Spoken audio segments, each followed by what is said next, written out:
it does go wrong. Oh, there we go. Right. Juno's got a soft cuddle, so you shouldn't hear any noise from her today. And this is a story about Milly Molly Mandy giving a party. Once upon a time, Milly Molly Mandy had a plan, and when she'd thought over the plan for a while, she went to look in her money box, and in the money box were 4 pennies and a halfpenny, and which Milly Molly Mandy didn't think would be enough for her plan. So Milly Molly Mandy went off to talk it over with little friend Susan down the road. Susan, said Milly Molly Mandy, I've got a plan, and it's a great secret. I want to give a party in our barn to Father and Mother and Grandpa and Grandma and Uncle and Auntie. And I want to buy refreshments, and you and I will be waitresses. And if there's anything left over, we can eat it up afterwards. Little friend Susan thought it a very good plan indeed. Will we wear caps? She asked. Yes, said Milly Molly Mandy, and aprons. Only I haven't got enough money for the refreshments, so I don't think there'll be any over. We must think. So Milly Molly Mandy and little friend Susan sat down and thought hard. We must work and earn some money, said Milly Molly Mandy. But how? Said little friend Susan. We might sell something, said Milly Molly Mandy. But what? Said little friend Susan. So they had to think some more. Presently Milly Molly Mandy said, I've got pansies and marigolds in my garden. And little friend Susan said, I've got nasturtiums in mine. We could run errands for people, said Milly Molly Mandy. And clean brass, said little friend Susan. That was a lovely idea. So Milly Molly Mandy fetched a pencil and paper and wrote out very carefully, Millicent, Margaret, Amanda and Susan and Co. have bunches of flour to set for sale, and clean brass, very cheap, we do not spill the polish, and run errands, very cheap. What's and Co? Said little friend Susan. It's just business, said Milly Molly Mandy, but perhaps we might ask Billy Blunt to be it, and he could be a waiter. Then they hung the notice on the front gate and waited just the other side of the hedge. Several people passed, but nobody seemed to want anything, and then at last a motor car came along with a lady and gentleman in it, and when they saw the nice white cottage with the thatched roof, they stopped at the gate to ask if they could get some cream there. Milly Molly Mandy said, I'll go and ask Mother, and took the little pot they held out. And when she came back with it full of cream, the lady and gentleman had read the notice, and were asking little friend Susan questions. As the lady paid for the cream, she said they must certainly have some flowers, so they each bought a bunch. And then the gentleman said the round brass thing on the front of his car needed cleaning very badly. Could the firm do it straight away? So Milly Molly Mandy said, yes, sir, and raced back to the cottage to give Mother the cream money and to borrow the brass polishing box. And then she cleaned the round brass thing in front of the car with one piece of cloth, and little friend Susan rubbed it bright with another piece of cloth, and the lady and gentleman looked on and seemed very satisfied. Then the gentleman asked, how much? And paid them 2pence for the flowers and a penny for the polishing.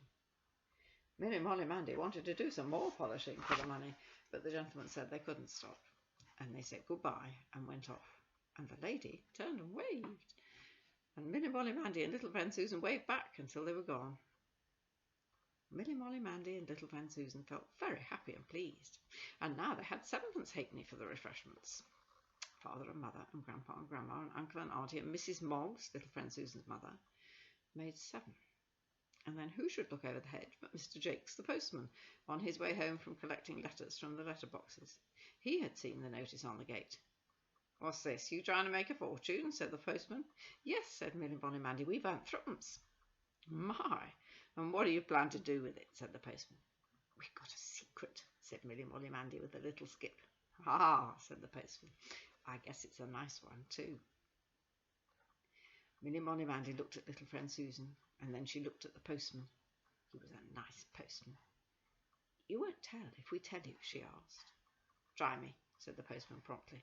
So Milly Molly Mandy told him they were planning to give a party to Father and Mother and Grandpa and Grandma and Uncle and Auntie and Mrs. Moggs. They're in luck, they are, said the postman. Nobody asked me to parties. MillyMollyMandy looked at little friend Susan again, and then she looked at the postman, and he was a very nice postman, and then she said, "Supposing you were invited, would you come?" "You try me," said the postman promptly again, and then he hitched up his letter bag and went on. Father and Mother and Grandpa and Grandma and Uncle and Auntie and Mrs. Moggs and the postman. "We've got to earn some more," said MillyMollyMandy. "Let's go down to the village and ask Billy Blunt to be and co, and perhaps he'll have an idea."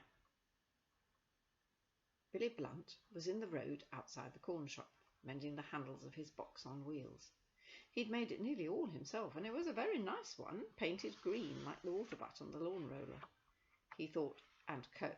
was a rather funny name, but he said he'd be it all right, and offered to make them a box with a slit in it where they could keep their earnings, and he put in 4 farthings out of his collection. Billy Blunt was collecting farthings. He had 19 in an empty birdseed bag, and if I tell you there were 4 farthings to a penny, you can work out how many pence he had. So now they had 8 halfpenny for the refreshments. On Monday morning, on their way home to dinner, MillyMollyMandy and little friend Susan passed Mrs. Jakes, the postman's wife, at her door, getting a breath of fresh air before dishing up her dinner. And Mrs. Jakes said, "Morning, how's the firm of Millicent, Margaret, Amanda, Susan and Co. getting on?" And MillyMollyMandy said, "Very well, thank you." "My husband's told me about your brass cleaning," said Mrs. Jakes. "I've got a whole mantel shelf full that wants doing."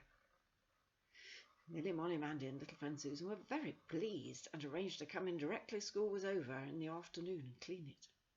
And they cleaned a mug, 3 candlesticks, 2 lamps, 1 big and 1 little, and a tray and a warming pan, and they didn't spill or waste any of the polish. Mrs. Jakes seemed very satisfied and gave them each a penny and a piece of cake. MillyMollyMandy cleaning.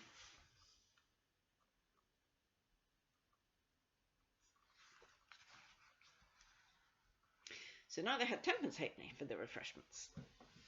But when they got outside, MillyMollyMandy said, "Father and Mother and Grandpa and Uncle and Auntie and Mrs. Moggs and the postman and Mrs. Postman, I wonder if we've earned enough, Susan." As they turned home, they passed the forge, and of course they had to stop a moment at the doorway as usual to watch the fire roaring and Mr. Rudge the blacksmith banging with his hammer on the anvil. Little friend Susan was just a bit nervous of the blacksmith. He was so big and his face was so dirty it made his teeth look very white and his eyes very twinkly when he smiled at them. But MillyMollyMandy knew he was nice and clean under the dirt, which he couldn't help while he worked, so she smiled back, and the blacksmith said, "Hello," and MillyMollyMandy said, "Hello," and then the blacksmith beckoned with his finger and said, "Come here." MillyMollyMandy gave a little jump, and little friend Susan pulled at her hand, but MillyMollyMandy knew he was really just a nice man under the dirt, so she went up to him, and the blacksmith said, "Look what I've got here," and he showed them a tiny little horseshoe, just like a proper one, only smaller, which he'd made for them to keep. MillyMollyMandy and little friend Susan were pleased. MillyMollyMandy thanked him very much, and then she looked at the blacksmith and said, "If you were invited to a party, would you come?" And the blacksmith looked at MillyMollyMandy with twinkly eyes and said he'd come quite fast, so long as it wasn't before 5 o'clock on Saturday, when he was playing cricket with his team in the meadow. And when they got outside again, MillyMollyMandy said, "Father and Mother and Grandpa and Grandma and Uncle and Auntie and Mrs. Moggs and the postman and Mrs. Postman and the blacksmith. We'll ask them for 5:30. So we ought to earn some more money, Susan." And just then they met Billy Blunt coming along, pulling his box on wheels with a bundle in it. And Billy Blunt grinned and said, "I'm fetching Miss Bloss's washing for the firm." And MillyMollyMandy and little friend Susan were pleased. Then Saturday morning came. All the invitations had been given out, and the firm of Millicent, Margaret, Amanda, Susan and Co. was very busy putting things tidy in the barn and covering up things which couldn't be moved with lots of green branches which Grandpa was trimming from the hedges. And when 5:30 came, MillyMollyMandy and little friend Susan, with clean hands and paper caps and aprons, waited by the barn door to welcome the guests, and each gentleman received a marigold buttonhole, and each lady a pansy. Everybody arrived in good time, except the blacksmith, who was just a little bit late. He looked so clean and pink in his white cricket flannels, MillyMollyMandy hardly knew him, and Billy Blunt. But Billy Blunt came lugging a gramophone and 2 records which he'd borrowed from a bigger boy at school.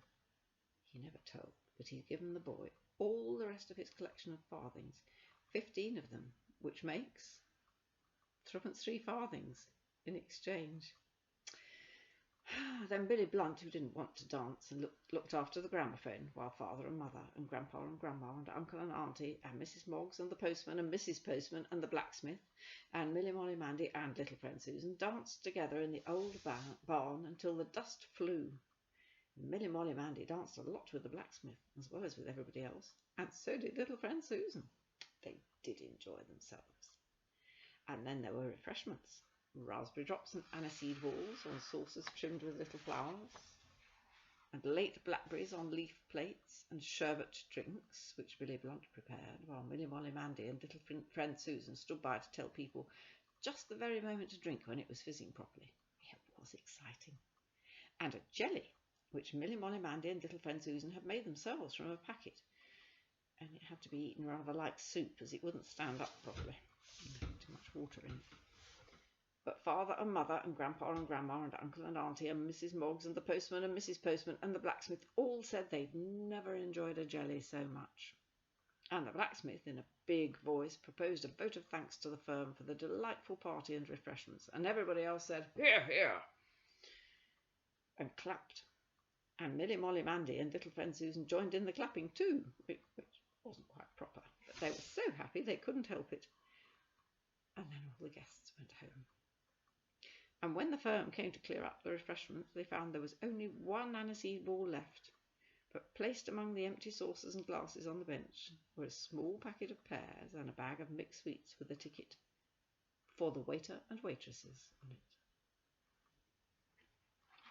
And if you want to see the party in full swing, this is the sherbet drinks being made, look.